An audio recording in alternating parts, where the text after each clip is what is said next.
différence d'équilibre bilanciel d'un assureur. Comme je vous disais la dernière fois, c'est dans certaines entreprises d'assurance, l'équipe actif-passif s'appelle l'équipe de gestion de bilan. Donc, et je vous ai évoqué très rapidement le fait que vous avez la norme comptable française. Ça, il faut connaître ça. Si vous travaillez pour une compagnie d'assurance en France, il faut bien comprendre les règles des normes comptables, les provisionnements, les calculs des provisions mathématiques, des choses comme ça. Solvabilité 2 aussi, c'est quasi obligatoire dès lors que vous travaillez pour une entreprise d'assurance qui est soumise à solvabilité 2. Le bilan IFRS, ça dépend, c'est pas toutes les entités qui sont soumises à la norme IFRS. Si vous travaillez pour une entreprise cotée, il faudra bien comprendre comment ça marche. Et la réconciliation bilancielle, on n'en a pas parlé. Ce qu'on va faire aujourd'hui, on va parler de la réconciliation bilancielle là. Je vais vous montrer comment on passe d'un bilan à l'autre. Donc, il faut avoir des éléments de langage. Il faut bien comprendre les principaux éléments. Après, dans le détail pur, il y aura des différences en termes de modélisation que vous allez voir dans la pratique. Mais l'argumentaire, c'est-à-dire les principaux blocs qui changent quand on passe d'un bilan à l'autre, il faudra essayer de bien connaître ça. Surtout si vous êtes amené à travailler dans un grand groupe qui est coté et donc qui doit être à même de produire les 3 bilans. Donc en tant que gérant actif passif, vous voyez, ça demande donc de la polyvalence, ça vous demande de bien connaître ce que c'est que les contrats d'assurance, leur fonctionnement, toutes les spécificités de l'assurance. Ça vous demande d'avoir une bonne connaissance des marchés financiers, des actifs, comment ça fonctionne. Ça vous demande de comprendre ce que c'est qu'un bilan, les différentes formes de bilan, solvabilité 2, IFRS, norme comptable française, et ça vous demande aussi d'être capable de passer d'un bilan à l'autre. Okay, donc, ce qu'on va faire aujourd'hui, on va évoquer dans un premier temps la réconciliation bilancielle. Je vais vous montrer comment on lit, comment on passe d'un bilan à l'autre. Et ensuite, on abordera la section 3, donc tout ce qui est outils de gestion actif-passif. Et on va se laisser une demi-heure, 45 minutes pour échanger sur le TP, le K3, donc qui est l'évaluation que j'attends de vous. Et donc, ça sera l'occasion pour vous de poser l'ensemble de vos questions, tout en sachant que moi, pour le mois de mai, je suis extrêmement occupé. J'ai énormément de choses à faire. Donc, n'hésitez pas à poser l'ensemble de vos questions aujourd'hui et cette semaine-ci. J'essaierai si vous avez des questions qui reviennent, envoyez-moi un petit mail. J'ai vu quelques mails passer pour l'instant, mais j'ai pas eu le temps de répondre. Donc, on pourra aussi essayer de regarder ces points aujourd'hui. Et donc, voilà un peu le programme de notre dernière séance. Sans plus tarder, je vous propose d'aller directement donc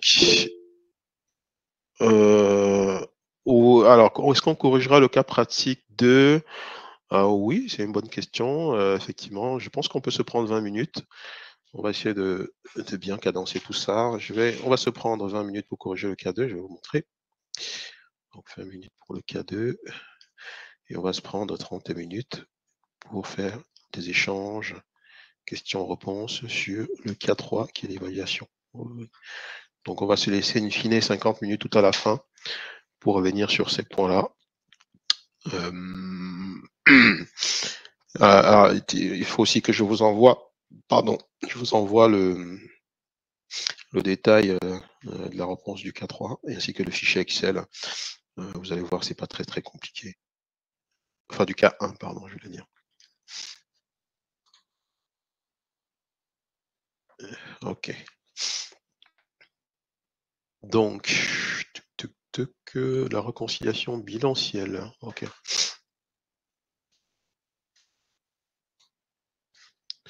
Alors, donc, n'hésitez pas, pareil, à m'envoyer vos questions s'il y a des parties du cours qui vous semblent pas très claires aussi. Alors, donc, comme je vous disais, que la gestion actif-passif, dans certains cas, ça s'appelle aussi la gestion de bilan. Et donc, les différentes formes des bilans, attendez, c'est marrant, on voit pas, ouais, c'est là, voilà. Donc, les différentes formes de bilan, on a parlé du bilan, en normes sociales, en normes françaises, et la particularité de ce bilan, c'est que vous avez des placements qui sont en valeur nette comptable, hein, donc qui sont, évalués au coût historique, et vous avez une différence entre cette valeur nette comptable et la valeur de marché, et donc c'est ce qu'on appelle les plus ou moins values latentes. Donc si votre actif, est-ce que attendez, je ne sais pas si vous voyez bien, ah non. Ah oui, attendez, je vais refaire parce que ça n'apparaît pas comme il faut. Hem,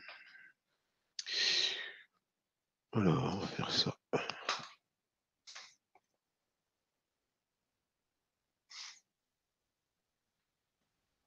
Voilà, c'est ça. Donc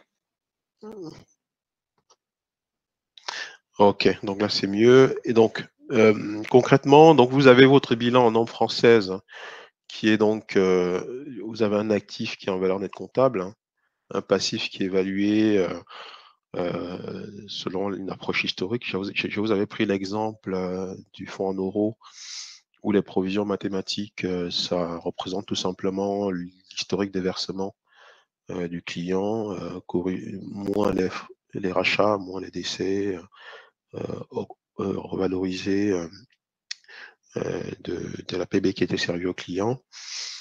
Et donc vous avez ensuite les fonds propres, hein, qui représentent, globalement le capital social de l'entreprise, hein, plus l'ensemble des réserves, c'est-à-dire le résultat historique, net des dividendes qui ont été perçus par l'assureur.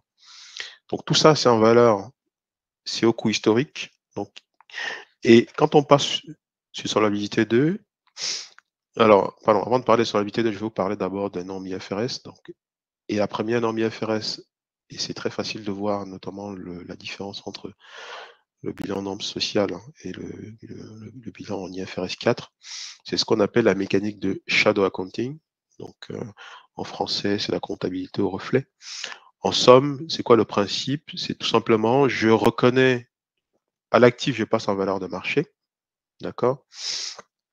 Donc, je reconnais ma valeur de marché de l'actif, OK. Et ce qui se passe au niveau du passif, on va avoir une règle de partage des plus ou moins values latentes, sur les actifs entre l'assureur et les assurés. Donc, en général, ce qui se passe, c'est qu'on va prendre cette provision, ces plus ou moins values latentes.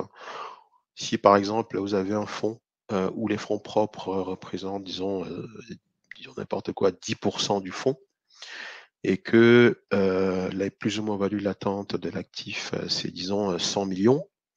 Ce qui va se passer, c'est que vous allez faire un split, vous allez repartir les 100 millions, 10 dans les fonds propres, donc ce qu'on appelle la réserve différée là.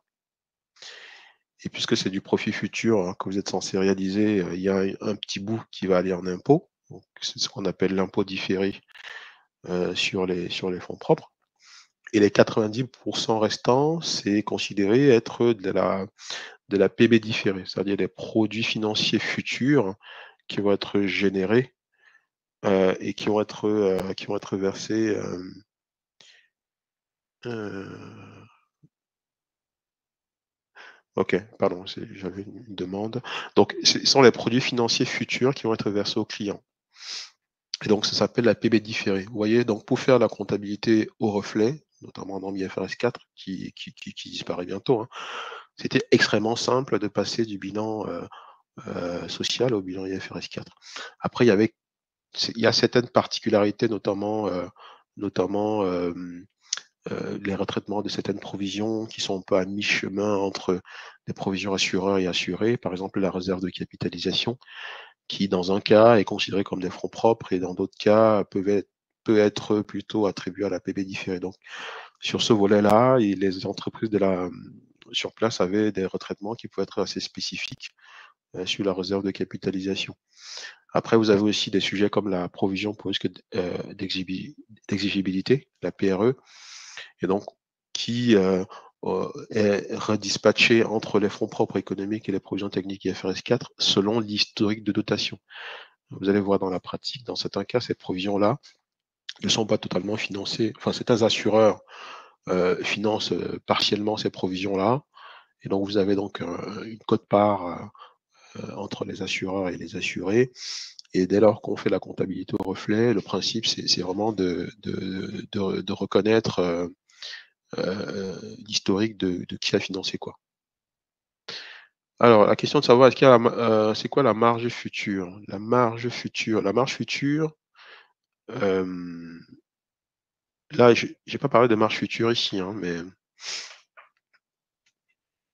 les marges futures, ça représente en fait les profits futurs qui vont être dégagés et qui vont être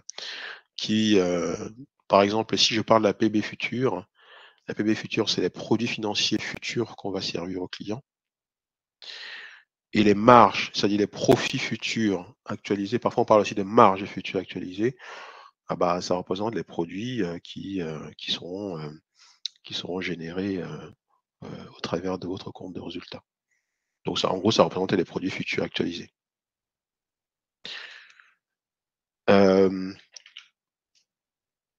J'espère que j'ai répondu à votre question. Et donc, pour le passage de la norme du bilan social au IFRS 4, c'est plutôt relativement facile, vous voyez. Et comme je disais, hein, la principale difficulté, enfin, il y a deux difficultés. C'est d'une part de savoir comment je partage mes produits financiers, mes produits, plus ou moins value latente entre entre l'assureur et les assurés. Et comment on retraite des provisions. Donc, vous voyez, le fait de passer d'un bilan en norme sociale à un bilan en IFRS 4, c'est plutôt relativement simple. On n'a pas besoin de modèle S2 pour faire des calculs. Donc, c'est pourquoi IFRS 4 a toujours, il n'y a pas eu nécessairement besoin des actuaires pour contribuer à l'élaboration de la norme IFRS 4, puisque c'était relativement facile et la plupart du temps, ça restait un sujet essentiellement comptable. Ensuite, le passage de IFRS 4 à la nouvelle norme IFRS, enfin solvabilité 2 par exemple, est la principale différence. Vous voyez, l'actif en solvabilité 2 est en valeur de marché. D'accord? Et donc, vous avez un actif qui, par rapport à IFRS 4, est globalement le même en montant, puisque c'est en valeur de marché. Cependant, il y a des différences au niveau du passif. Et le passif, en solvabilité 2, vous avez besoin de calculer votre provision mathématique, votre provision technique qui correspond au best estimate plus la marge pour risque.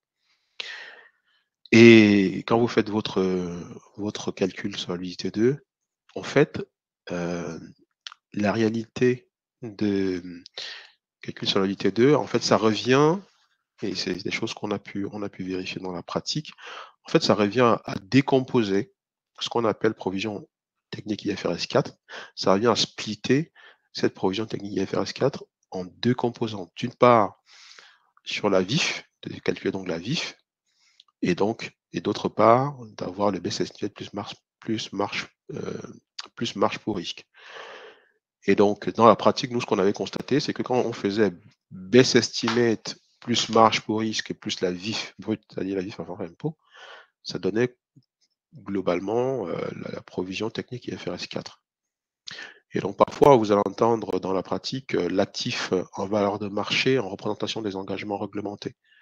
Et ça correspond peu ou prou à ce qu'on appelle provision technique IFRS 4. C'est-à-dire, concrètement, ça correspond à la quote-part des provisions techniques dans la valeur de marché des actifs.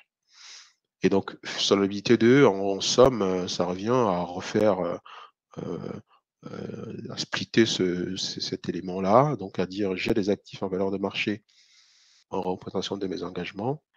Et donc, au niveau du passif, j'ai besoin de déterminer qu'est-ce qui relève du best estimate, qu'est-ce qui relève de la marge pour risque, et qu'est-ce qui relève de la VIF, de la valeur of in force. On parle aussi de PVFP, de produits de PVFP ajusté de la marge pour risque. On parle aussi donc des produits financiers, des produits pour des profits futurs actualisés. Et donc, votre modèle solvabilité 2, quand vous allez concevoir votre modèle, vous devez toujours vous assurer qu'il n'y a pas de fuite dans votre modèle. Et donc, c'est un test qui est important, qui est fait en général dans les modèles pour s'assurer qu'il n'y a pas de fuite.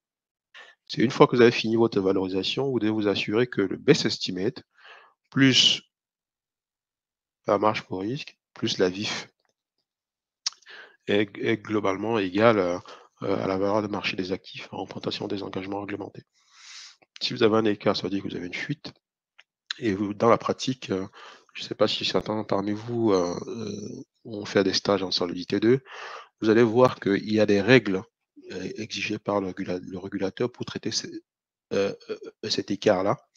Donc, si vous avez un modèle S2 qui vous donne, disons, un best estimate plus marge pour risque, plus vif brut, qui est par exemple supérieur à la valeur de marché des actifs en représentation de vos engagements réglementés, vous devez appliquer un traitement qui est donc qui favorise finalement l'assureur et qui défavorise qui favorise les assurés, pardon, et qui défavorise l'assureur. Concrètement, il faudra donc diminuer la VIF.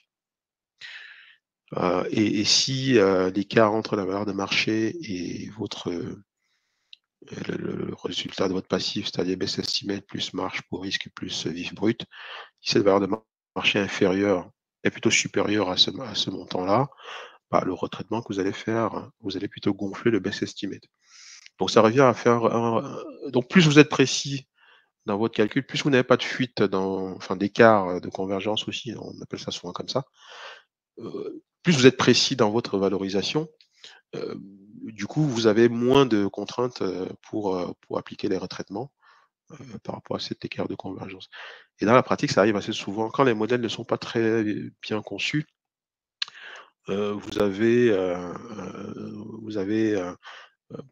des problèmes très rapidement, en fait. Et ça peut jouer assez vite, hein, ce type d'écart de valorisation. Il y a quelques années, j'avais fait un cours justement à l'ISFA où j'avais présenté ce sujet des écarts de valorisation et des solutions potentielles qui peuvent être envisagées dans la pratique pour essayer d'y remédier. Donc, alors, il y a une question de votre collègue. Monsieur, Ouais. Oui, je vous écoute. concernant les méthodes que vous avez proposées pour pallier à pour le traiter en fait ces fuites-là, est-ce que vous pouvez développer un peu plus sur ça? Ouais, j'aurais pas le temps d'en parler, mais je pourrais vous envoyer le support, ou je sais pas, ou soit c'est dans la base de données de l'ISFA, soit je demanderai à, c'est dans le cadre du cours de Frédéric Planchet, soit vous en parlez, soit je demanderai, soit je vous l'enverrai. D'accord.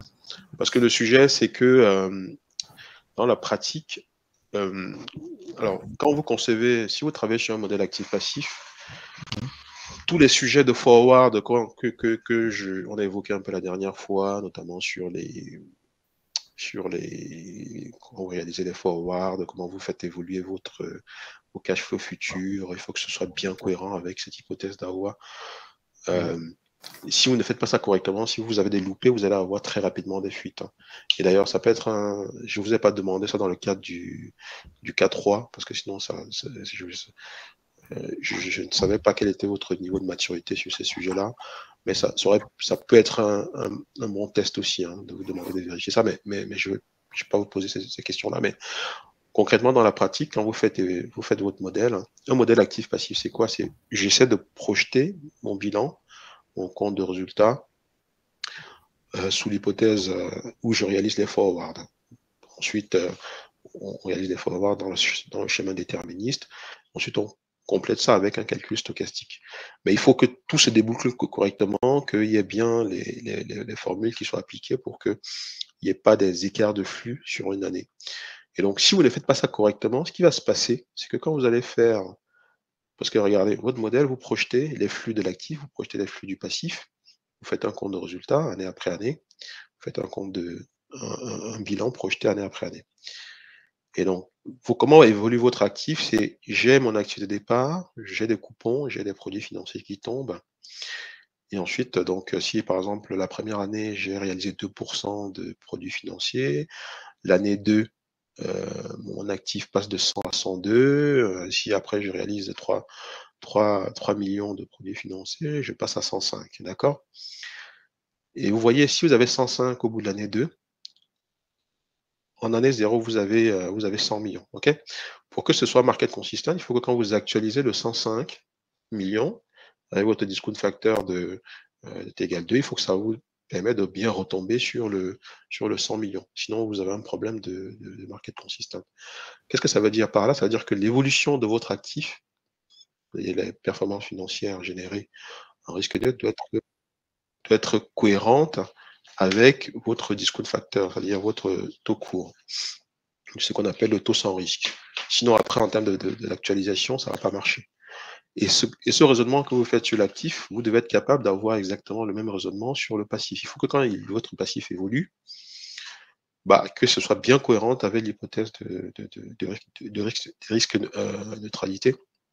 Sinon, vous allez avoir un problème quand vous allez actualiser vos flux du passif à la courbe de taux sans risque, pardon, vous allez avoir un problème pour retomber sur la valeur de marché de départ. Et donc, c'est des problématiques que c'est un peu technique, mais quand vous travaillez dans des modèles actifs-passifs, vous allez très vite être confronté à cela. Mais si c'est des modèles qui sont déjà matures, vous allez voir, on va vous montrer à peu près que c'est un sujet qui est bien traité. Et Mais autre chose, oui, allez-y. mais dans le cas où on a la fuite même en déterministe, Ça veut dire que vous avez un problème avec votre modèle. Hein. ça veut dire ok. Ouais, en déterministe, la déterministe, en plus, c'est le cas où vous devez être le plus propre possible. Vous devez le faire très. Parce que le déterministe, ça consiste tout simplement à réaliser les forwards. Hein. Vous voyez, dans le cas 1 que je vous avais montré, je vous ai montré comment votre courbe de taux projetée, c'est des courbes de taux forward, année après année. Et si vous faites le rapport entre la courbe de taux, par exemple 3 et la courbe de taux 2, si vous faites le rapport entre le prix du discount factor, c'est-à-dire le prix des zéro coupons 3 et le prix du zéro coupon 2, il faut que ça vous donne globalement le taux forward entre la maturité 3 et la maturité 2. Et par construction, votre discount factor, c'est-à-dire votre facteur d'actualisation, c'est le produit des forwards. C'est le produit des prix forward 1 an. Et donc, à partir de là, quand vous avez bien ces raisonnements simples-là, quand vous faites évoluer vos flux, vous devez toujours vous assurer que ça évolue bien en fonction du prix forward 1 an. Donc le risque le risque de fuite est plus présent au niveau des actifs. Non, au contraire, les actifs, vous devez le faire bien proprement, ça doit bien marcher, en valorisant correctement, en faisant bien évoluer les flux, en réalisant les forwards. La fuite est présente en général plutôt quand vous faites des calculs stochastiques. En déterministe, vous ne devez pas avoir de fuite. Moi, d'expérience, moi dans ma pratique, les modèles qu'on avait en déterministe, la fuite représentait 0,00001% de la valeur de marché d'actifs. Donc, pour dire clairement que c'était rien du tout. Par contre, en stochastique, c'est là où en stochastique, parfois, on a cet écart de convergence qui s'installe. Pourquoi? Parce que en stochastique, parfois, vous avez ce qu'on appelle... alors, vous allez dire la problématique de la martingalité. En stochastique, déjà, quand vous comparez, vous faites le test de martingalité, ce n'est pas pile poil égal à 1. Donc, quand vous regardez le rapport entre, par exemple, vous prenez prenons l'exemple de l'indice des prix d'action. Ce que vous devez faire, c'est que vous devez vous assurer que l'espérance du prix de l'action multiplié par le facteur d'actualisation, que ça vous donne 1. Or, quand vous faites du stochastique, ça ne donne jamais exactement, il y a toujours un petit frottement. Et ce petit frottement-là, ça va engendrer un petit biais quand vous allez regarder les flux stochastiques actualisés. Donc, il y aura un petit écart. Et ce qu'on fait parfois, c'est pour traiter ce type d'écart simple lié au scénario, on corrige un peu les scénarios stochastiques qui ont été générés en forçant le test de martingalité pour qu'il soit égal à 1. Et d'ailleurs, on parlera des tests de martingalité un peu plus tard dans la partie 3. Et donc, du coup, en déterministe, vous ne devez pas avoir d'écart entre la somme entre les cash flows actualisés et la valeur de marché des actifs. Et si vous avez un écart, ça dit que votre modèle, il y a un problème de conception. Vous n'avez pas bien, vous n'avez pas correctement fait évoluer vos flux année après année. Ok, merci. Et après, ces sujets de modélisation, je sais que j'en ai un peu parlé avec Frédéric, qui m'a dit que vous avez beaucoup travaillé sur les modèles stochastiques, enfin plus des aspects théoriques, mais tous les sujets que j'évoque avec vous, c'est un peu des sujets fondamentaux qu'il faut connaître, parce que quel que soit le type de modélisation, le modèle que vous retenez derrière, que ce soit un modèle LMM+, sur les taux, un modèle LMN sur les risques de crédit, ou c'est pas un modèle je sais pas quel modèle hyper compliqué sur l'indice action à volatilité stochastique. À la fin des fins, vous devez toujours vous assurer que vos scénarios sont de bonne qualité et vous devez aussi vous assurer que votre modèle ALM reflète bien la dynamique des flux et qui dans un scénario déterministe, ne génère pas du tout d'écart entre les cash flow futurs actualisés et la valeur de marché des actifs. D'accord. Alors, si baisse estimate plus une autre question de votre collègue, si baisse estimate plus vif plus margin est égal à provision technique IFRS 4, mais qu'est-ce que devient la PB différée en IFRS 4? Mais la provision technique IFRS 4 intègre la PB différée, regardez bien. La provision technique IFRS 4, c'est bien égal à la provision technique en norme française plus la PB différée. En fait, dans la pratique, ce qu'on dit, c'est la plupart du temps, c'est que la PB différée, c'est-à-dire la réalité, c'est que l'assureur va prélever un bout de cette PB différée et qui va correspondre à la VIF. Parce que, en fait, dans le mécanisme que j'évoquais avec vous la dernière fois, c'est que vous générez des produits financiers, enfin l'assureur génère des produits financiers et prélève un bout des produits financiers, notamment au niveau des chargements de gestion, pour financer les frais généraux supportés par l'entreprise. Donc la PB différée telle qu'elle est là, c'est une PB différée avant un prélèvement des chargements de gestion, mais dans la réalité, c'est quand vous allez projeter cette PB différée, quand vous allez réaliser des produits financiers futurs, à chaque fois, il va y avoir un prélèvement de l'assureur là-dedans pour financer les frais. Et donc, du coup, c'est pourquoi dans la pratique, souvent on dit que par simplification, on dit parfois que la VIF, enfin que la valeur actuelle des profits futurs, est une composante de la PB différée. Et ensuite, comment on passe de IFRS 4, sur l'habitude de la IFRS 17? La principale différence, c'est quoi? C'est à l'actif, c'est peu ou prou la même chose. Après, l'actif est un peu structuré et présenté un peu différemment, avec des notations différentes, mais quand vous regardez la somme totale de la valeur de marché d'actifs, ce peu ou prou égal à la solvabilité 2, il peut y avoir des petits retraitements, comme tout ce qui est des petites différences, comme par exemple l'actif de réassurance, mais au modulo ce sujet d'actif de réassurance, entre solvabilité 2 et IFRS 17, vous avez peu ou prou le même actif, qui est en valeur de marché. Les différences, c'est quoi? C'est au niveau du passif. Au niveau du passif, il y aura des fonds propres économiques qui sont différents alors ça dépend. Ça dépend de. Est-ce que certains parmi vous ont déjà entendu ce qu'on appelle le bow wave effect? Normalement, c'est des sujets que vous avez vus en IFRS 17, mais en fait, dans le cadre de votre cours d'IFRS 17, dans le cadre d'IFRS 17, ce qui est demandé aux assureurs, c'est de reconstruire le bilan IFRS 17 en faisant comme si depuis l'origine des contrats, l'entité était sous IFRS 17. Vous voyez, c'est quand même assez compliqué de demander de faire ça alors que la norme IFRS 17 est entrée en vigueur au 1er janvier. Et la plupart des contrats d'assurance vie, par exemple, ou des portefeuilles existants, c'est des portefeuilles qui sont quand même assez anciens. Et donc, qu'est-ce que ça implique? Ça demande donc aux assureurs qui travaillent sur ces modèles-là de refaire des calculs historiques, de remonter dans le temps, de refaire des calculs pour déterminer en gros la valeur à l'inception, c'est-à-dire la valeur des contrats au moment où ces contrats ont été commercialisés au moment où les contrats ont été souscrits par les assurés. Donc ça revient à refaire des calculs IFRS 17 jusqu'à l'origine des contrats, ce qui est très très compliqué à faire, parce qu'à un moment, quand on remonte dans le passé, on se rend compte très rapidement que on n'a pas toujours les données. Tiens, le modèle actif-passif, c'est un modèle qui n'existe pas, ou qui existe peut-être seulement depuis 2016 ou depuis 2009 pour certains acteurs comme chez HSBC, qui calculait à l'époque le RBC. Donc il n'y a pas beaucoup d'acteurs qui avaient conçu des modèles actifs-passifs de valorisation avant les travaux liés à Solvabilité 2. Donc c'est pas possible donc de remonter à l'infini.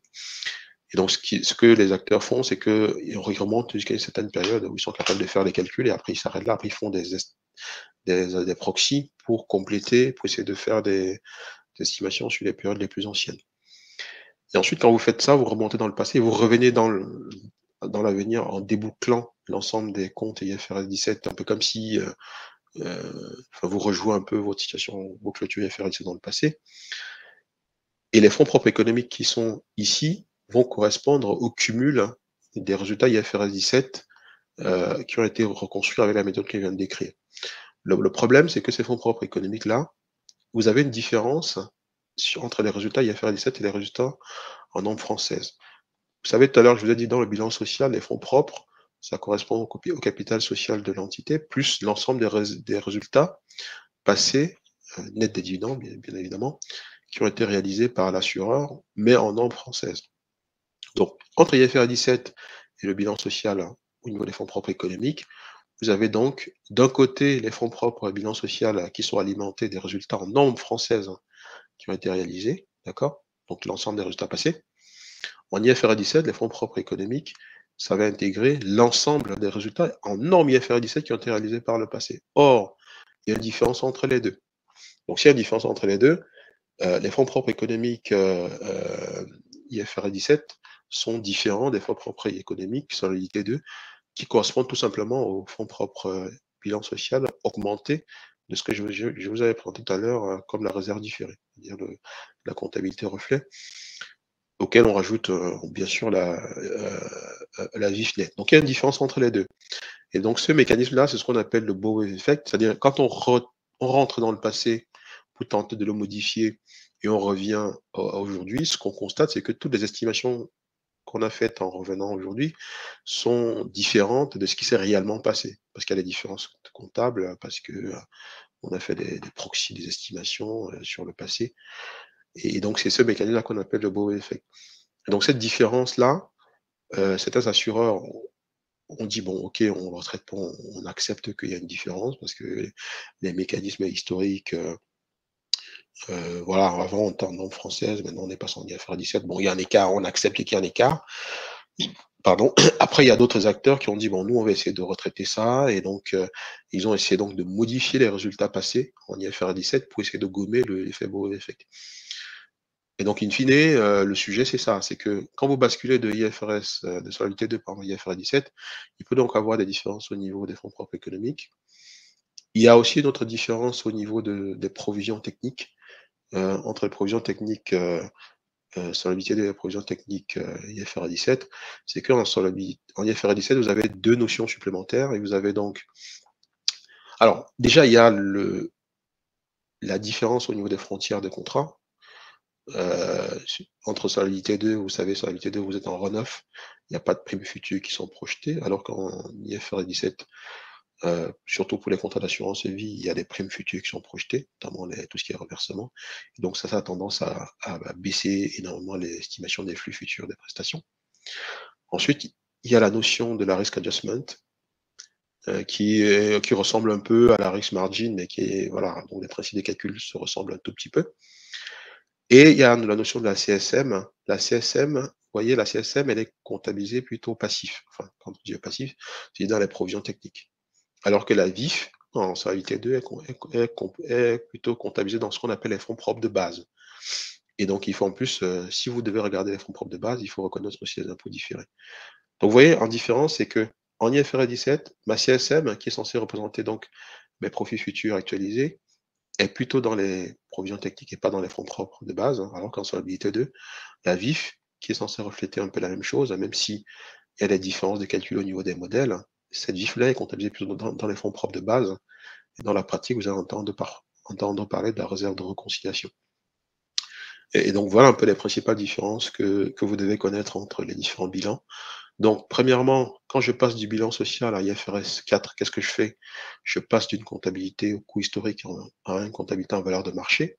Donc, ma question, c'est comment la différence entre la valeur de marché et la valeur nette comptable, comment je repercute cette différence au niveau de mon passif? Donc, je split entre ce qui revient aux assurés, que j'appelle la PB différée, et ce qui va dans les fonds propres économiques, que j'appelle la réserve différée, pour que je dois reconnaître l'impôt. Ensuite, quand je passe de IFRS 4 à solvabilité 2, l'actif il est toujours globalement le même. Mais ma question, c'est comment je split, enfin, en gros, comment je valorise la VIF. La question, parfois, ça peut être résumé ainsi. Mais comment je split donc les provisions techniques IFRS 4 entre, d'une part, le baisse estimé, la reste margin, et d'autre part, la VIF brute. Et le passage de solvabilité 2 en IFRS 17, actif peu ou pro identique. Cependant, je dois calculer deux notions supplémentaires, la CSM et la risk adjustment, et j'ai un mode de comptabilisation différent entre IFRS 17 et IFRS et solvabilité 2, parce que la CSM, qui est entre guillemets une sorte d'équivalent de la VIF, cette CSM-là est plutôt dans les provisions techniques, alors qu'en solvabilité 2, c'est plutôt dans les fonds propres de base.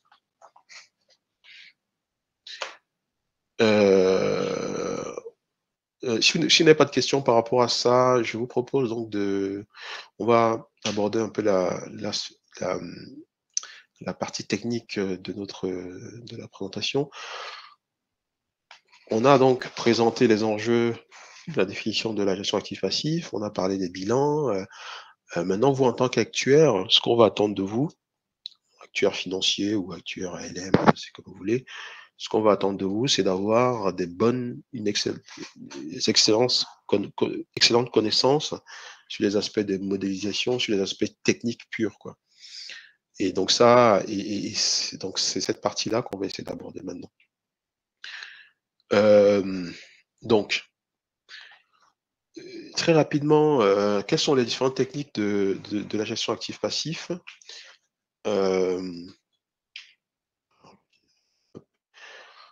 En général, dans la pratique, il y a plusieurs niveaux de techniques et ça va dépendre un peu du niveau de maturité de l'entreprise, de l'exigence aussi qui est attendue par le management. Les premières générations d'outils, c'était des outils dont le but c'était de regarder juste le cash flow matching. D'ailleurs, ça fait partie du K2, du TPK2. En gros, j'ai mes flux, j'ai mon passif, j'ai des lois de comportement et donc je suis capable de projeter des flux estimés sur mon passif. Ensuite, j'ai un actif qui est à date. J'ai, c'est pas moi, sur 100 millions d'actifs, j'ai disons 80 millions d'actifs obligataires. J'ai 10 millions d'actions, 5 millions d'immobilier, 5 millions de cash, par exemple. Et donc, ce qu'on fait, c'est juste qu'on va regarder cet actif-là, on va regarder les flux futurs. Mes obligations, je veux dire, bon, ok, chaque année, j'ai un coupon de 2. Ensuite, l'obligation, il y a des maturités. Donc, je regarde les flux qui tombent année après année, de façon très, très, très statique. Hein. Il n'y a pas d'hypothèse de revalorisation, il n'y a rien du tout.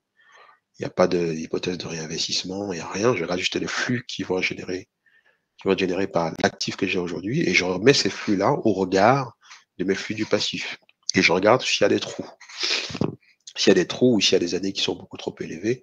Donc, s'il y a des trous, ça veut dire que quand je dois investir, enfin, quand la direction d'investissement doit pouvoir acheter des actifs obligataires, il y a des trous que cette direction doit pouvoir combler. Et donc, si par exemple en année 5, vous avez un gros trou, un gros gap entre, disons, les flux, imaginons, en année 5, vous avez, disons, 50 millions de flux de rachat que vous allez payer. Et en face, l'ensemble de vos actifs vous génère que, disons, 20 millions de flux entrants. Vous avez un écart donc de 30. Bah, si vous ne faites rien, qu'est-ce qui va se passer en année 5? Vous allez vous retrouver avec un impact énorme sur votre trésor. Une façon de gérer ça, c'est d'acheter aujourd'hui un actif obligataire de maturité 5 ans qui va rembourser à peu près un nominal de 30 millions dans 5 ans. Et donc, du coup, ça vous permet effectivement de gommer peu ou prou les trous qui existent dans votre cache flow matching.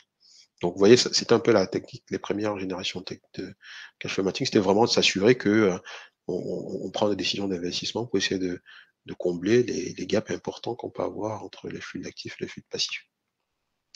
La deuxième génération d'outils, c'est ce qu'on appelle le calcul déterministe. C'est un peu ce que je vous demande dans le cadre du TP. En gros, c'est vous réalisez les forwards. En gros, j'ai une courbe de taux à t égale 0. Je suis capable de projeter cette courbe de taux année après année. Et donc, à partir de cette courbe de taux, je suis capable donc de calculer les actifs obligataires, de savoir quel est les rendements je vais générer et comment ça va impacter mon compte de PB. Donc, je fais évoluer l'ensemble de mon bilan sur un chemin déterministe. Donc, ça aussi, c'est pas très compliqué. Il faut juste avoir un peu de bon sens. Il faut comprendre un peu les règles de fonctionnement des contrats et surtout, au niveau de l'actif, il faut comprendre un peu comment ça marche et être capable de le faire évoluer dans le temps. Bon. Et c'était pas mal aussi ces outils parce que ça permet de voir certaines choses. Ça permet aussi de faire des stress tests. Et d'ailleurs, c'est un peu ce qui vous est demandé aussi. Vous avez un scénario de baisse des taux de 150 BP en T égale 5. Et là, l'idée, c'est vraiment d'illustrer le risque de réinvestissement. Les techniques de génération, les outils de troisième génération, là, on bascule dans le calcul stochastique. Je veux calculer mon bilan aujourd'hui. Je sais que j'ai des garanties. Le calcul déterministe ne suffit pas, donc j'ai fait des scénarios stochastiques, donc ce qu'on appelle la valorisation stochastique du bilan. Je calcule les flux futurs sur des chemins stochastiques, j'actualise tout ça pour avoir la valeur pertinente de mon bilan aujourd'hui. Et dans ce type de technique-là, on teste l'efficacité des allocations stratégiques fixes. Par exemple, je dis je vais mettre 80% d'actifs obligataires et 20% de monétaire. Je fais des calculs, ensuite je regarde ce que ça veut dire. Après, je teste une autre stratégie où j'ai 85% d'actifs obligataires et 15% de monétaire. Qu'est-ce que ça donne sur mon bilan aujourd'hui, voilà, et ainsi de suite. Ensuite, vous avez les techniques de quatrième génération. Là, on commence à rentrer dans des sujets du stochastique dans le stochastique, donc simulation SDS. Et dans la pratique, en anglais, vous allez entendre souvent parler du nested scénario. Alors, une question de votre collègue, c'est quoi la différence entre la projection statique des flux et la projection des termes?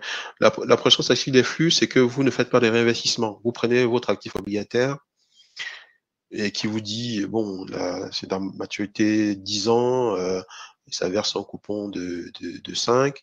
Donc, les flux statiques, c'est vous avez 5 durant 9 ans et la dernière année, vous avez 105.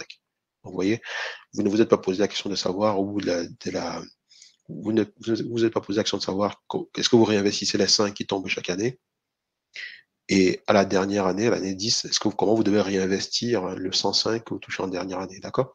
Donc vous allez juste regarder vos flux comme ça, vous avez regardé ça dans le temps, comment ça tombe, sans vous poser la question du réinvestissement. Alors que la prochaine déterministe du bilan, vous devez faire jouer l'ensemble de votre compte de votre bilan et votre compte de PB et votre compte de résultat. Donc, par exemple, si on reprend le même exemple tout à l'heure, vous avez 5 de produits financiers qui tombent la première année. Ce 5, vous dites, bon, ok, je donne au client. Donc, le 5 va dans la provision mathématique du client, qui passe donc de 100 à 105. Donc, mon actif qui était à 100, il est passé à 105. Donc, le 5 supplémentaire, comment je le réinvestis? Je réinvestis en déterminant quelle allocation je dois mettre là-dedans. Et donc, j'ai à chaque année la problématique de l'investissement. Alors que dans le cas statique que je vous ai dit, vous ne regardez pas ça, vous regardez juste l'échéancier des flux. C'est tout. Et donc, pour la technique, pour les outils de quatrième génération, donc j'ai parlé des simulations dans les simulations, et les outils de dernière génération, c'est ce qu'on appelle les fonctions proxy, qui permettent d'accélérer les simulations dans les simulations, c'est les disques à Monte Carlo, c'est les portefeuilles répliquants, et c'est aussi des techniques qui consistent à avoir des allocations stratégiques, des allocations dynamiques. Voilà, on commence à faire du stochastique. On remplace le stochastique dans le stochastique par du stochastique combiné à des fonctions proxy. Alors, une fois qu'on a dit ça, on va revenir un peu sur quelques méthodes actuelles, mais que vous connaissez déjà. On va aller vite. Une garantie d'essai, bon, comme vous le savez, hein, c'est un client paye une prime aujourd'hui, il est couvert pendant une certaine durée. En cas de décès, à l'instant petit t, on lui verse un capital qui a été défini dès le moment. On lui verse un capital qui a été défini au moment de la souscription du contrat. Et donc, la prime pure, comme vous le savez, c'est une somme actualisée de flux temporels, hein, et la prestation, les flux temporels à l'instant T. Et donc, ce flux temporel à l'instant T, il est calculé comme ça. Donc, c'est le KT multiplié par la probabilité de décès de l'assuré à l'instant petit t. Et donc, qui est donc le produit entre sa probabilité de survie jusqu'à l'instant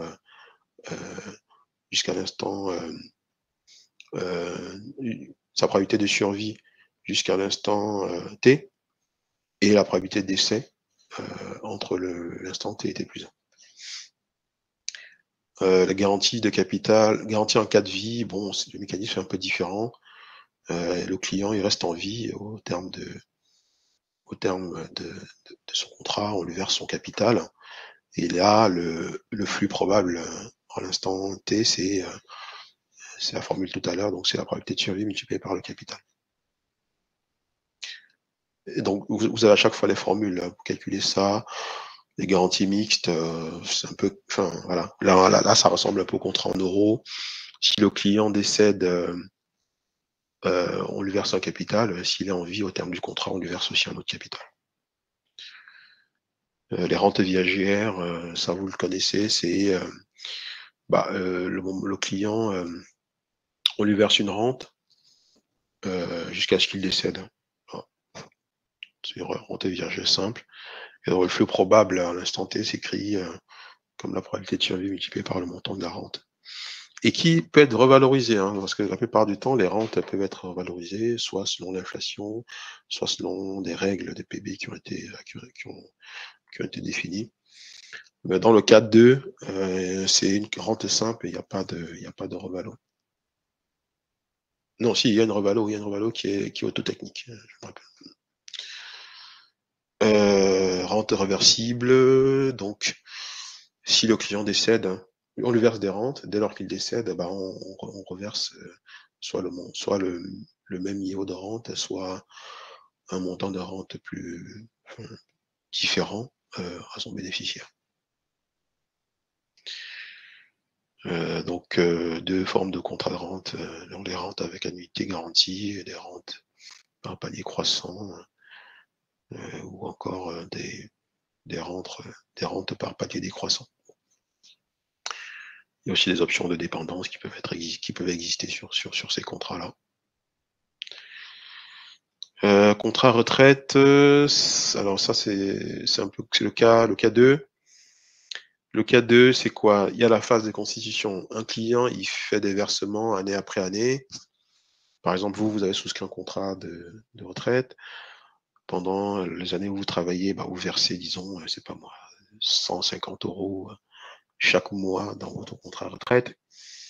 Et au moment du départ à la retraite, l'assureur vous verse. Alors, il y a deux possibilités. Soit il vous verse un capital, hein, et soit, dans certains cas, on vous verse plutôt une rente. Et ce rente, il est calculé selon le capital constitutif au moment du départ à la retraite.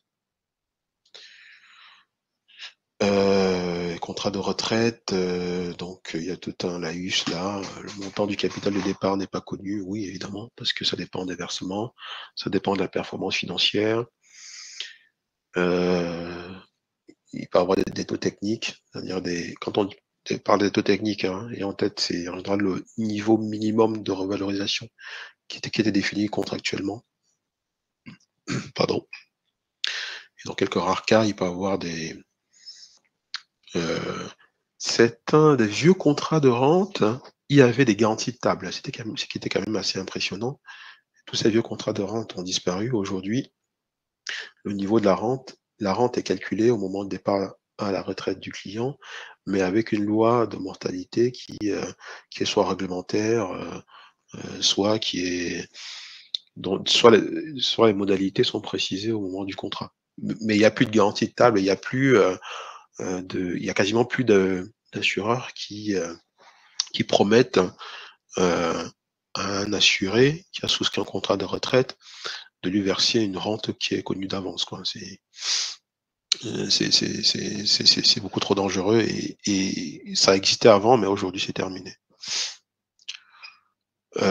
Donc, quoi d'autre ici? Le taux technique, voilà, les fixer ces paramètres de l'adhésion soulève plusieurs difficultés, donc c'est ce que je disais. Donc, la problématique de l'adossement actif-passif, notamment par rapport à la garantie de taux, et le sujet de la garantie de table qui peut être un sujet qui peut être assez explosif. Alors, valeur actuelle, duration et sensibilité d'un passif d'assurance. Je crois que dans le TP3, on vous demande de faire des... Non, c'est le TP2, on vous demande de faire des calculs de valeur actuelle et de duration. Et ça, c'est pas très compliqué. J'ai des flux de mon passif, des flux qui sont aléatoires, et que je calcule quand même avec des hypothèses de sinistralité. Bon, facile, hein. La valeur actuelle de ces flux, c'est j'actualise les flux avec la courbe de taux sans risque, le fameux ZC que vous avez construit. J'actualise ça et ça me donne la valeur actuelle de mes flux de prestations futures. Okay. Comment on calcule la duration? Donc, la duration, deux approches de la duration. Premièrement, la duration peut être vue comme une durée moyenne des flux futurs. Donc, c'est facile à calculer. Donc, voilà, il n'y a pas besoin de se prendre la tête. C'est très facile à faire. Par contre, il y a deux limites. D'ailleurs, j'ai mis une seule limite, mais en fait, il y en a deux. C'est que vous avez une courbe de taux qui est une structure par terme de la courbe de taux. C'est-à-dire les taux futurs, les taux ne sont pas fixes. Vous savez, dans la courbe de taux que vous avez construite, quand vous regardez les taux par maturité, vous voyez que les courbes de la courbe de taux étaient différentes selon les maturités. Or, la duration de Macaulay a tendance à s'appuyer sur une hypothèse comme quoi vous avez votre R là, en bas qui dépend pas du temps. Mais la plus grosse limite sur les contrats d'assurance d'épargne, hein, c'est l'option de rachat. C'est qu'il ne tient pas compte du fait que vous avez des contrats, des flux qui dépendent de la courbe de taux. Bon, le FT, il dépend de la courbe de taux, il dépend des RT. Et donc, la duration calculée comme une durée moyenne des flux, donc à cette grosse limite-là. Mais sachez que dans la pratique, on calcule quand même une duration de Macaulay parce que c'est ce qui parle à beaucoup, à certains, qui veulent savoir à peu près quelle est la durée moyenne des flux, et donc c'est extrêmement important pour eux. La deuxième approche, c'est la duration comme une sensibilité de la valeur. Vous allez voir que les deux approches se rejoignent dès lors qu'il n'y a pas dès lors que les flux ne dépendent pas de la courbe de taux. En général, vous faites la dérivée de VAT en fonction de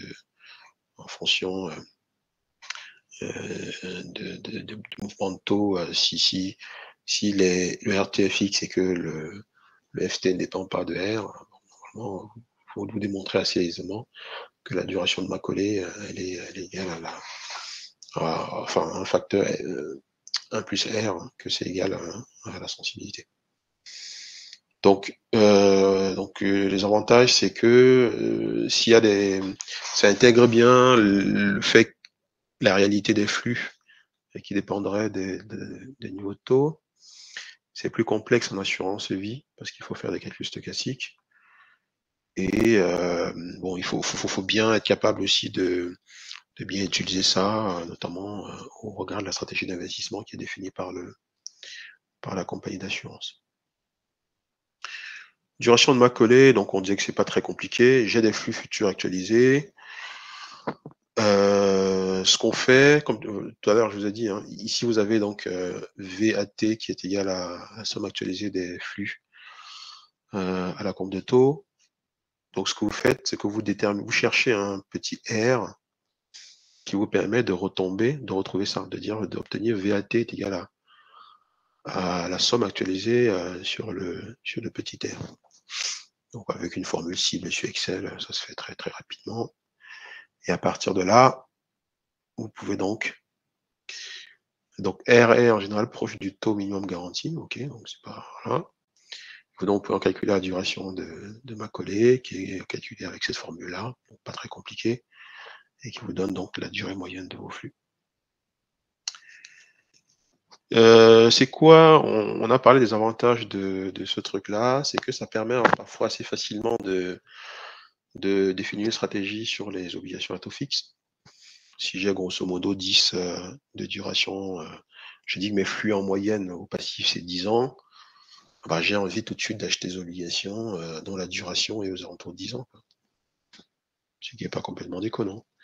Bon, après, il faut être aussi conscient que, comme je disais tout à l'heure, quand j'ai des flux au passif qui dépendent de la courbe de taux, donc j'ai une duration qui peut être stochastique du coup. Et parfois, ce qui est fait dans la pratique, c'est qu'on laisse une fourchette autour de la duration du passif. Concrètement, si ma duration de passif ma collée, c'est 10 ans, je sais que ces 10 ans-là, s'il y a des limites, hein, parce que ça peut bouger, c'est en fonction des niveaux de taux, ça va peut-être passer à 9 ou à 8. Donc, ce que je fais, c'est que je vais définir ce qu'on appelle le gap de duration, c'est-à-dire l'écart entre ma duration du passif et ma duration des actifs. Et je vais dire, par exemple, que je veux gérer mon gap de duration entre 2 et 4 ans. C'est-à-dire concrètement que la duration de mon actif va osciller entre 8 et 6. Et donc, ça peut être intéressant, notamment quand on veut on va avoir une stratégie qui se focalise sur les garanties de taux au passif. Et donc l'idée, c'est de dire, je vais avoir une stratégie à l'actif pour essayer de couvrir mes garanties de taux au passif. Et donc, l'instrument de couverture, c'est par exemple les obligations à taux fixe. C'est des choses qui marchent très bien quand même dans la pratique, même si, comme je disais, il y a des limites quand vous avez des taux qui montent très très fort et que vous avez l'option de rachat, par exemple sur les contrats en euros qui peut se déclencher. Et donc l'option de rachat aura tendance à raccourcir la duration de mon passif. Et donc lorsque les flux ne dépendent pas de la courbe de taux, la duration de ma collée est cohérente avec la sensibilité. Ouais. Un facteur près, un facteur de 1 sur R près. Et donc en général, si vous êtes en assurance IARD, santé, PREV, et qu'il n'y a pas donc de sujet de revalorisation, il n'y a pas donc des flux dépendent que du risque de souscription pure, alors ne vous embêtez pas, utilisez la duration de ma collée, elle est largement suffisante pour répondre à votre problématique de gap de duration.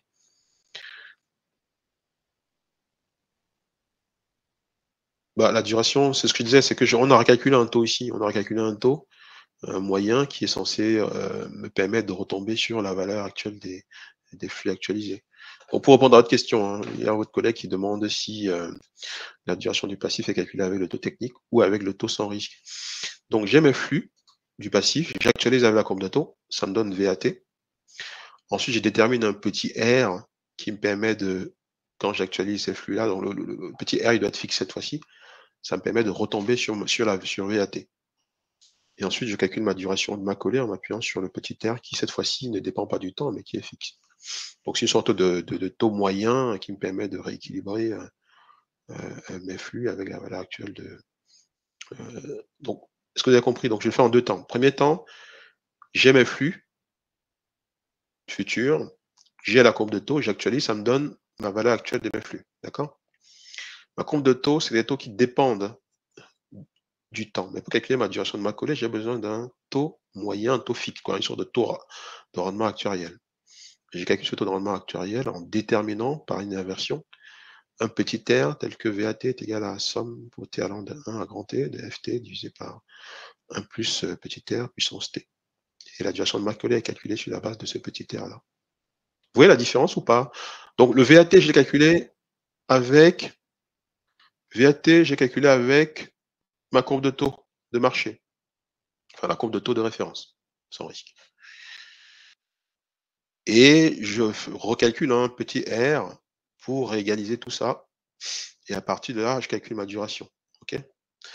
C'est vrai que dans la pratique, si vous avez des taux techniques, la plupart du temps, le petit r, il va être très proche du taux technique, hein. Si vous faites l'hypothèse que VAT est égal à provision mathématique à t égale 0. Sensibilité, duration comme sensibilité de la valeur actuelle des flux au mouvement de la courbe de taux. Donc ça, c'est donc en gros la dérivée première de VAT en fonction du mouvement de la courbe de taux. Donc c'est ça votre sensi. Comment on calcule ça dans la pratique? C'est que ce qui se passe, c'est que vous allez prendre votre modèle stochastique, vous allez faire un choc de la courbe de taux, un choc à la hausse et un choc à la baisse. Supposons que vous faites 100 BP, vous allez recalculer VAT avec une courbe de taux augmentée de 100 BP. Vous allez ensuite recalculer VAT avec une courbe de taux qui a baissé de 100 BP. Ça vous donne donc VAT plus et VAT moins. D'accord? Et donc, vous avez donc, dans un cas, la sensibilité de VAT qui peut être calculée comme ça. Donc, c'est ce qu'on appelle la dollar duration, donc qui est la variation en montant. Donc, vous faites donc VAT moins VAT plus, c'est le tout divisé par deux fois le choc de taux. Donc, c'est 100 BP, vous allez reprendre 100 BP ici. Et ensuite, vous avez ce qu'on appelle la duration effective, hein, qui consiste en fait à diviser finalement, on peut dire votre variation par VAT. Okay. Donc dans la pratique, c'est un peu comme ça que ça se calcule. Il faut faire un choc à la hausse et à la baisse parce que parfois vous avez des problématiques que c'est pas linéaire, hein, quand vous faites un choc à la hausse et un choc à la baisse. Sur les contrats en euros, par exemple, l'impact n'est pas linéaire, quoi. Donc en gros, si je fais moins 100 BP, l'impact de moins 100 BP, c'est pas exactement égal à moins l'impact de plus 100 BP, quoi. Bon, ça. Donc dans le cas des flux ne dépendant pas des taux d'intérêt, vous avez S qui est égal à duration de Macaulay ramenée sur 1 plus R. Bon, okay. Donc c'est ce que je disais, il y a une cohérence entre les deux. Modulo le facteur 1 plus R. Et vous avez la dollar duration qui correspond grosso modo à la sensibilité multipliée par VAT divisé par 10 000. Parce que la dollar duration, c'est grosso modo, on regarde la variation en montant de VAT pour un mouvement de 1 BP de la courbe de taux. Donc c'est pourquoi on divise par 10 000. Hein. Valeur nette comptable des actifs obligataires. Bon, ça c'est pas très compliqué. J'ai à l'achat de mon actif obligataire, je suis capable de valoriser, c'est pas très compliqué. À l'achat, la valeur nette comptable, c'est égal à la valeur de marché. D'accord? Et la valeur de marché, ça correspond à quoi? Ça correspond, pardon, ça correspond au prix auquel j'ai acheté mon actif obligataire. Donc, la valeur nette comptable correspond à cette valeur de marché. Et ce qu'on doit faire tout au début, on doit calculer ce qu'on appelle le rendement actuariel, qui correspond tout simplement à la somme des flux actualisés à un certain taux, RA, qu'on doit rechercher, qui nous permet d'obtenir la valeur de marché de l'actif à l'achat ou ce qu'on appelle la valeur nette comptable à T égale 0. Comment on calcule ensuite la valeur nette comptable à T égale à petit t? Donc, il y a ce qu'on appelle l'amortissement actuariel, qui correspond tout simplement à recalculer la valeur nette comptable à T0 en recalculant juste les flux actualisés, mais en maintenant le taux de rendement actuariel à l'achat inchangé. Donc, voilà, ça vous fait évoluer votre valeur nette comptable. Et par construction, vous savez que la valeur nette comptable, de toute façon, va converger vers le montant de remboursement. Hein. Et vous avez ce qu'on appelle l'approche linéaire. Et ça, l'approche linéaire, ça s'applique, c'est pas sur les actifs obligataires à taux fixe. Systématiquement, dans la pratique, l'amortissement des actifs obligataires à taux fixe, c'est selon une approche actuarielle, mais sur les autres actifs obligataires, notamment les produits structurés, les obligations taux variables, parfois c'est l'amortissement linéaire qui est retenu. Dans votre modèle actif-passif, que vous allez faire dans la pratique, pour ceux qui travaillent là-dessus, vous devez connaître ça, vous devez être capable de faire évoluer votre valeur nette comptable, parce que la valeur nette comptable, c'est celle-là qui vous permet de déterminer. Alors, je veux le dire simplement.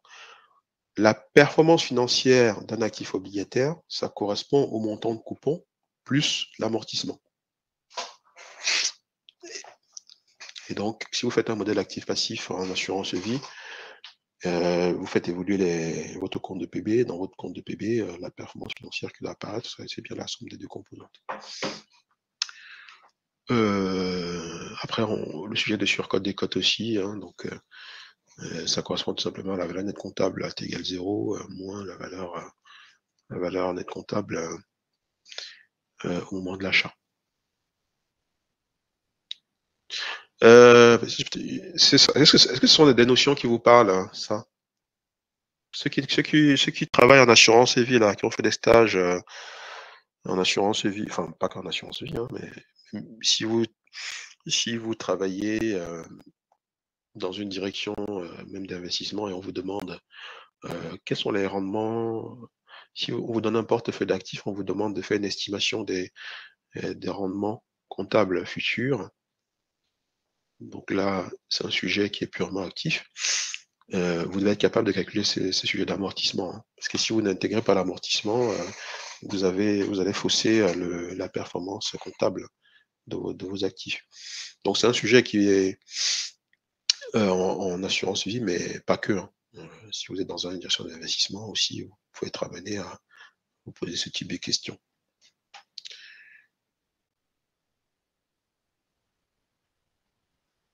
Alors, définition des risques, bon, ça, normalement, vous le connaissez, vous avez travaillé dessus durant tout votre cursus.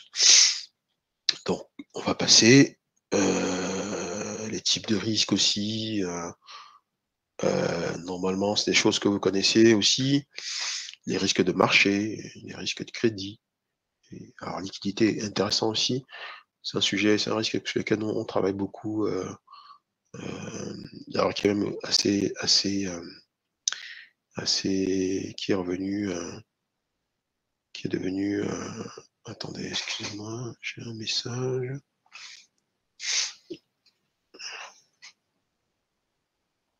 Je sais pas, est-ce que vous avez entendu parler de la faillite de la banque américaine SBV?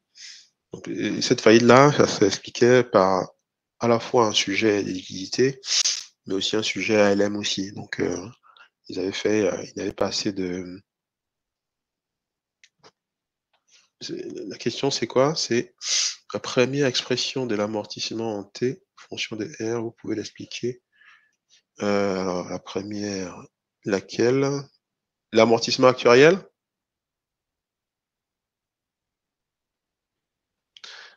Bah, l'amortissement actuariel, c'est j'ai ma valeur nette comptable. Hein. Je calcule ma valeur nette comptable qui correspond au flux futur actualisé. D'accord? La question, c'est que j'actualise avec quoi? Et donc, moi, ce que je dis ici, c'est que en norme française, vous actualisez en vous appuyant sur la courbe de. Pas la courbe de taux, en vous appuyant sur le taux de rendement actuariel. D'ailleurs, vous voyez, donc vous avez une différence ici, du coup, entre votre valeur nette comptable et votre valeur de marché. Parce que la valeur de marché, vous allez l'actualiser avec la courbe de taux de marché augmentée du spread de crédit. Mais alors qu'ici, votre valeur nette comptable, hein, ici, il y a la formule qui est là, pardon, ça vous dit valeur VNC T0, c'est égal à la somme de T, allant de T à 0 à grand T, du coupon, actualisé par le taux de rendement actuariel, plus le remboursement actualisé pour le rendement actuariel. Vous voyez que si vous remplacez le RA par la courbe de taux sans risque plus le spread, hein, vous obtenez valeur de marché. Donc ça explique aussi pourquoi vous avez une différence entre la valeur de marché et la valeur nette comptable. Mais la valeur nette comptable, vous la calculez, c'est la règle, c'est comme ça, vous le calculez avec le rendement actuariel, c'est-à-dire le taux qui a été constaté au moment de l'achat de l'actif. Et c'est comme ça que vous faites évoluer en norme française, hein, j'insiste là-dessus, la valeur nette comptable des actifs obligataires, elle est calculée comme ça. Donc, si on vous demande de projeter un. Après, c'est dans le cas du TP, on vous demande de projeter le bilan et donc de calculer la valeur nette comptable de votre actif obligataire année après année. Après, ce qui est facile, hein, c'est que dans le TP, on vous a indiqué que le titre a été acheté au pair. Et donc, c'est très facile aussi de démontrer que lorsque le prix est acheté au pair, la valeur nette comptable, ça est égal au montant de remboursement. Et donc, année après année, la valeur nette comptable de l'actif, ça ne bouge pas. Comment on amortit la surcote des cotes? Bah, la surcote des cotes, ça va correspondre à l'amortissement.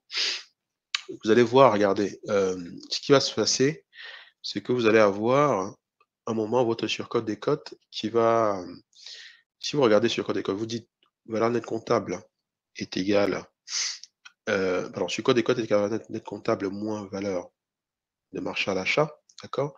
Donc ça implique quoi? Ça implique que la valeur nette comptable est égale à la valeur de marché à l'achat plus la surcote des cotes, ok? Donc il faut juste inverser la petite formule qui est là. Or, moi, ce qu'on dit, c'est que quand vous avancez dans le temps, vous devez reconnaître l'amortissement, vous devez reconnaître le delta de valeur nette comptable. Donc, ça veut dire que l'amortissement de la surcote des cotes, c'est le delta de surcote des cotes, c'est juste égal à l'amortissement. C'est un peu bête, hein. C'est pas. Regardez la formule de la surcote des cotes. J'ai dit surcote des cotes est égal à quoi? Valeur nette comptable moins la valeur de marché à l'achat. OK? Et ensuite, on dit qu'on dit l'amortissement un peu plus haut. L'amortissement, c'est égal au delta, c'est-à-dire la valeur nette comptable à T0, moins la valeur nette comptable à T-1. OK? Donc, si on fait le delta des deux, ça veut dire quoi? C'est-à-dire que la surcote des cotes, le delta de surcote des cotes est égal à quoi? C'est égal à l'amortissement. Vous voyez, donc c'est un peu con, hein, c'est pas. Et donc, dès que vous calculez votre amortissement, qui est le delta de valeur nette comptable, bah, c'est égal au delta de surcote des cotes, tout simplement. Donc, c'est des complications qui, pour moi, n'ont pas. Ça apporte rien, quoi. Donc, c'est pourquoi je vous ai plutôt montré comment vous calculez votre valeur nette comptable, comment vous calculez votre amortissement, et à partir de là, vous avez tout le reste. Donc sur les risques, on est passé rapidement. Tac, tac. Oui, donc ça aussi, les différents risques que vous devez connaître. En général, si vous êtes amené à travailler dans un rapport, ça, vous allez voir, c'est les différents risques qui sont traités. Dans le cadre du rapport, ça, avec quand c'est des risques qualitatifs, il faut les gérer de façon assez pragmatique. Bon, ce slide, on va passer rapidement. Les risques quantifiables aussi, bon, ça, on va passer. Modélisation des risques de marché, c'est quoi un générateur de scénarios aléatoires? Ça, vous l'avez déjà vu, donc je vous propose aussi de passer très vite. Voilà, il y a un petit schéma qui vous montre comment ça s'articule. J'ai des paramètres, des hypothèses, des aléas, j'ai un GSE qui reflète juste des modèles paramétriques. Et donc j'alimente tout ça avec mes inputs et à la sortie j'ai des tables de scénarios. Bon, ok, ça c'est. Je pense que vous l'avez assez fait comme ça dans le cadre de vos cours. Alors pourquoi un GSE? Donc, alors, il nous reste 8 petites minutes et ensuite on va prendre une petite pause. Alors pourquoi un GSE? C'est on veut valoriser un passif d'assurance et dans ce passif-là, vous avez la problématique de ce qu'on appelle les options cachées.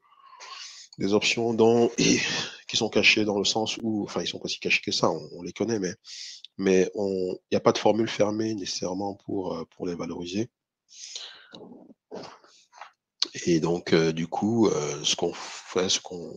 on retient plutôt une approche par Monte Carlo pour essayer d'évaluer évaluer ces options-là. Et donc, on parle des notions de market consistent, donc c'est-à-dire les flux, les scénarios générés doivent être cohérents avec les prix de marché. Projection risque neutre, tous les actifs ramènent le taux sans risque. Donc il y a aussi des sujets de tests de martingale qu'on va évoquer un peu plus loin. Sujet de la gestion active passive, comme je vous disais, c'est un monde réel la plupart du temps. Donc quand on passe de risque neutre à un monde réel. Et il faut donc essayer de reproduire les rendements précis de chaque poche d'actifs.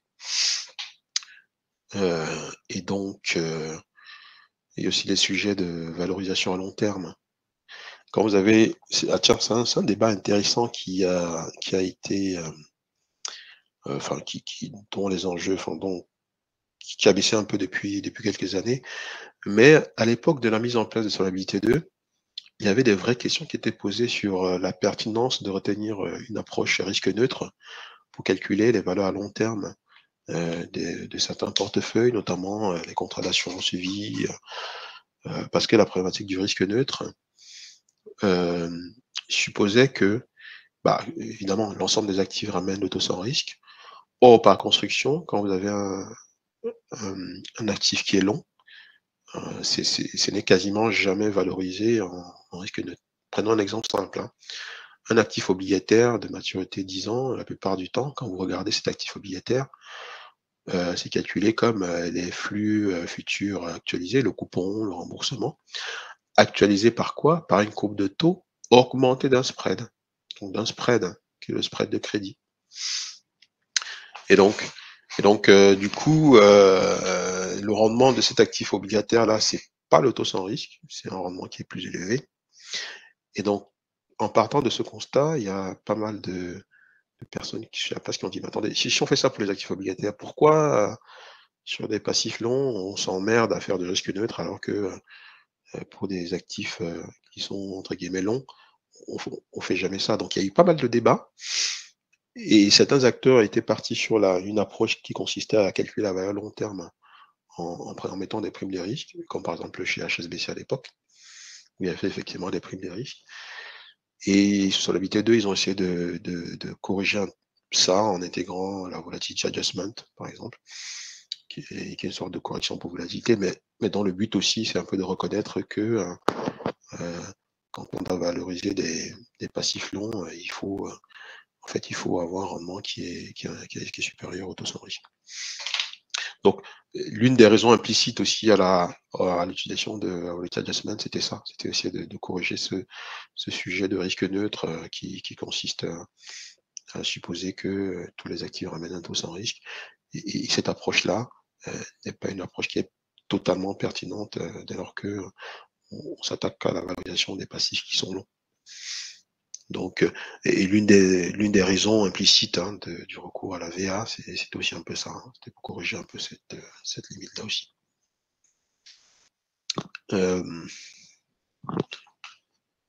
Est-ce que vous avez des questions par rapport à ça? N'hésitez pas à poser vos questions. Encore 5 petites minutes et ensuite on va. Alors, quels éléments projetés dans le GSE? Bon, ça, vous l'avez vu aussi. La courbe de taux, toujours le point de départ, indispensable. Vous avez les courbes de taux nominaux, les facteurs d'actualisation, le spread de crédit. Sur le crédit, en général, vous avez les spreads, les défauts. Il y a un risque neutre. Quand on combine les spreads de crédit, on va le voir un peu plus loin, et les probabilités de défaut, on est capable aussi de produire ce qu'on appelle les prix zéro coupon risqués. Les actions, indice action avec dividende, indice action hors dividende, le taux de dividende qui est généré. Est-ce que vous savez pourquoi, quand vous faites votre calcul en assurance vie, vous avez besoin de connaître les niveaux de dividendes? En fait, c'est parce que la plupart du temps, en assurance vie, quand vous avez une distinction entre votre performance financière qui correspond globalement au coupon sur la partie obligataire, mais aussi aux dividendes qui sont versés par les actions. Et l'indice, l'action qui représente l'indice hors dividende, qui représente globalement les mouvements de la valeur de marché, cet indice-là vous donne en tout cas à l'assureur ce qu'on appelle la stratégie de réalisation de plus ou moins value latente. D'accord? Donc ça vous permet de dire je vais vendre ou je ne vais pas vendre des actifs. Concrètement, vous avez un indice action disons, qui vaut 100, Je vais prendre un exemple très concret pour vous illustrer un peu la problématique. Vous avez 100 au départ, vous avez 3 de dividendes sur l'année, et vous avez la valeur de marché de l'actif qui est passée de 100 à 102. Donc, si vous voulez regarder la performance globale de cette action-là, c'est vous avez eu 105. D'accord? 3 de dividendes qui ont été versés comme produits financiers et la valeur de marché de l'actif hors dividende qui a augmenté de 2. Vous ne traitez pas le 3 et le 2 de la même façon. D'accord? Le 3, il a été comptabilisé dans le compte de PB, dans les produits financiers, et qui rentre dans tout votre mécanisme de PB. Alors que le 2, il est du latent. Tant que vous ne l'avez pas vendu, tant que vous ne l'avez pas réalisé, il reste encore du latent, et donc vous avez aussi une marge de manœuvre qui vous permet éventuellement de réaliser ce 2-là, si vous voulez vendre des actifs, des choses comme ça. Donc c'est pourquoi la plupart du temps, un modèle de valorisation en assurance vie, vous avez besoin de connaître les deux. Et ce qui se passe, c'est qu'en fonction, si on reprend le même exemple, j'ai 100, c'est passé à 105 avec 3 de dividendes et 2 de performance pure de marché. Si vous êtes, disons que vous êtes à 105 au global, et que vos dividendes ne sont plus 3 mais 4, et la valeur de marché de l'actif a augmenté seulement de 1%, est passé de 101, vous n'allez pas avoir, et c'est ce qui est très paradoxal, enfin c'est pas paradoxal, ça s'explique, hein, vous n'allez pas avoir le même passif à côté. L'actif va être le même, mais les engagements, les projets mathématiques ne seront pas pareils. Et donc, ça pose des questions dans la pratique de modélisation. Comment on retient? Quels sont les niveaux de taux de dividende? Quelles sont les hypothèses qu'on retient et comment ces hypothèses influencent sur la valeur de mon baisse estimée? Sujet intéressant. Après, en risque neutre, vous allez avoir le dividende plus la performance de l'action, ça va donner le taux sans risque dans tous les cas. Hein. OK? En risque neutre, en solvabilité 2. Mais la manière dont vous allez splitter ce taux sans risque entre montant de dividende et performance de l'indice action hors dividende, mouvement du capital, va curieusement avoir un impact sur votre baisse estimée. Ok. Ça soulève des sujets intéressants quand on voit dans la pratique, ça interpelle hein, dans la pratique parce que on se dit j'ai un actif en face qui est à 105 dans tous les cas, mais pourquoi au niveau de mon passif, mon baisse estimate, il est dans un cas à 103 et dans l'autre cas il est à 102,5 et mes fonds propres dans un cas c'est 2, dans l'autre cas c'est 2,5. Donc au total votre bilan c'est toujours 105, actif et passif, mais le best estimate et les fonds propres et la VIF, en gros, c'est pas pareil. D'où la sensibilité, enfin, d'où des questions intéressantes qui sont souvent posées quand on fait une revue de modèle, de savoir quelles sont les hypothèses de dividendes on retient et comment on objective ces hypothèses-là. Alors, question, vous pouvez nous dire en un mot sur la méthode du flexing en ALM? J'ai un peu de mal à imaginer comment on peut projeter complètement le passif indépendamment de l'actif. Bah, c'est vrai que c'est pas l'objet du cours, mais alors, alors je vais répondre à la question, ensuite on va prendre une pause de 10 minutes rapidement. Alors, en ALM, la plupart du temps, moi ce que j'ai vu, c'est que beaucoup de modèles sont des modèles type flexing. Ça veut dire quoi concrètement? Ça veut dire que il y a un vrai calcul déterministe qui est fait, hein, ce qu'on appelle le full modèle ALM, c'est-à-dire on projette, un peu comme le K3 que je vous ai demandé, vous projetez année après année votre compte de résultat, votre compte de PB, votre bilan. Donc ça, c'est ce qu'on appelle un full modèle ALM. En général, c'est beaucoup plus intéressant parce que ça vous permet d'étudier vraiment des changements d'hypothèses, des changements de comportement, des changements de loi, des stratégies, de tester comment ça va influencer votre bilan aujourd'hui, mais aussi dans le long terme. Donc c'est ce qu'on appelle un full modèle ALM. Et donc, la plupart du temps, tous les acteurs le font à minima en déterministe. Mais ce qui se passe, c'est que certains acteurs estiment que le reproduire ça en stochastique, c'est très compliqué.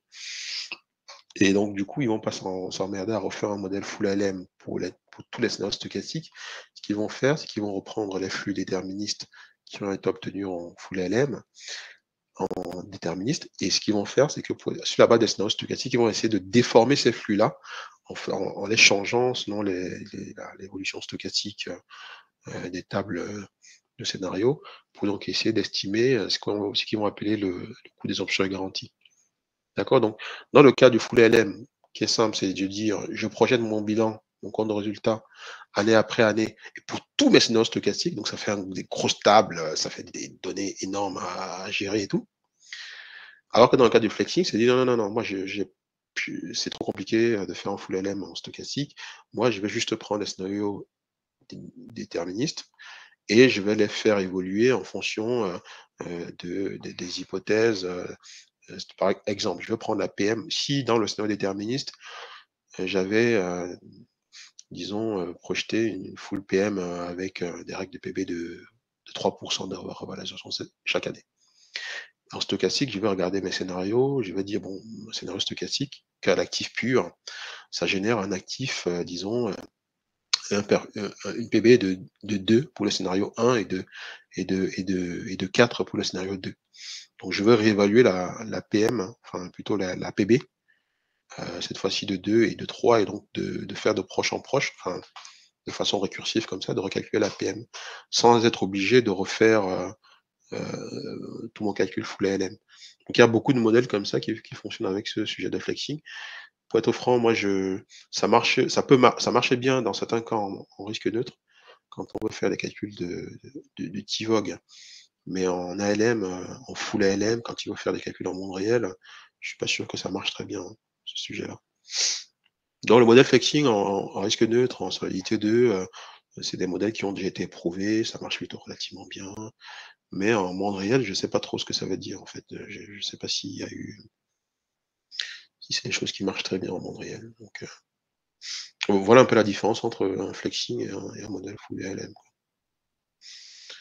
Alors je termine rapidement là et ensuite on prend la pause. Donc l'indice action, ok. L'inflation est très intéressant, le sujet des forwards d'inflation, pour valoriser notamment les OATI et les autres indices, si vous avez du risque de change, s'il y a des stratégies de rolling des produits dérivés, donc, qui consiste par exemple à acheter des produits dérivés dans le futur. Imaginons que vous avez une stratégie qui consiste à acheter un put chaque année. Donc ça veut dire que vous devez être capable de pricer votre put année après année. Et donc vous savez, si vous prenez la formule de Black-Scholes pour valoriser votre put, vous avez besoin d'une volatilité. Et donc la volatilité elle-même, elle est stochastique. Et donc vous avez un prix qui est stochastique. Donc voilà un peu le type d'éléments que vous pouvez générer dans le cadre d'un générateur de scénario aléatoire. Est-ce que vous avez aussi, si vous n'avez pas de questions, je vous propose de faire une petite pause de 10 minutes. On reprend à 15 et donc on va prendre 30-45 minutes pour essayer de finir, pour terminer les slides. Ensuite, on a dit 20 minutes pour corriger le cas 2 et 30 minutes de questions-réponses sur le cas 3. On fait comme ça, on prend une petite pause de 10 minutes. On reprend à 47, ok?